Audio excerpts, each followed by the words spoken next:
today we are going to be talking about honey and sugar. Now, honey and other sweeteners are often seen as these like super healthy alternatives, while sugar is often demonized, like it's just bad, bad, bad. But what if I told you that honey was not actually that much better? I read about it a while back, but you know me, I'm a calorie merchant. So that's what we're going to focus on today. Now you see, honey has terrible payoff because it's not as sweet as sugar, like when added to foods, and it also has more calories per teaspoon. Yeah? I was more thinking about when you add it to like a coffee or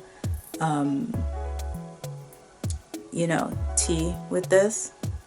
But yeah. So at the end of the day, you're going to have to add more to get that same level of sweetness. So where you would add 2 teaspoons of sugar, which totals to 32 calories, 16 each, you would add like 4 teaspoons of honey, which totals to like 84 calories because it's 21 per teaspoon. And I know a lot of people who they eat things like porridge for breakfast, and so they are like proper going in on that honey when adding it to their bowl. I mean, some people, it looks like 10 teaspoons worth of honey in there. Like, wow, this low calorie healthy breakfast is really sugary.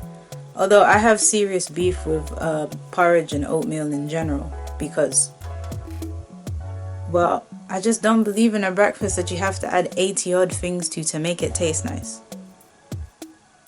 I believe in granola supremacy. Granola and yogurt supremacy. It'll stop you from adding like 400 calories worth of honey to your bowl. And I'm trying to remember what I said before, because this is my 3rd time recording, so I deleted the old clips. But a lot of these so-called healthy alternatives are actually very greenwashed. They call it greenwashing in cosmetics. Hey, look at me putting my marketing degree to good use. They call it greenwashing in cosmetics. I'm not sure if it remains the same when it comes to food, but because everyone's on this healthy, natural kick, so companies are able to just throw whatever words they want on the packaging to make their products sound healthier than they are. Like, you're wondering, okay, so why the hell does it matter if I have 84 calories worth of sugar in my coffee? Yeah, that sounded mad, but why does it matter? Like, okay, well, the average cup of coffee, a 200 ml cup, yes, is about 84 calories. So now imagine you have that just in sugar, because yes, that's what honey is. Yeah? It's just sugar that the bees make. And then imagine that, and you still have to add milk. Yeah, now it's like 120. And why does that matter? Because now you're only about like 10 calories off from the you're only like 10 or 15 calories off from the amount in your average can of Coke.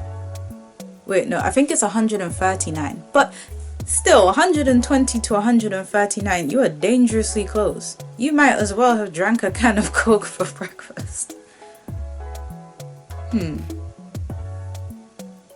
Yes and no. That's a bit silly. That's a bit extreme, but you get what I'm saying. People do the same thing with orange juice as well. They don't realize that, like, yeah, we know it's good for you because like vitamin C and that, but the calories are actually quite high.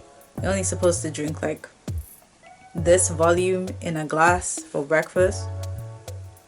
If not, again, you'll end up with that thing of you basically drank the amount that's in a can of Coke.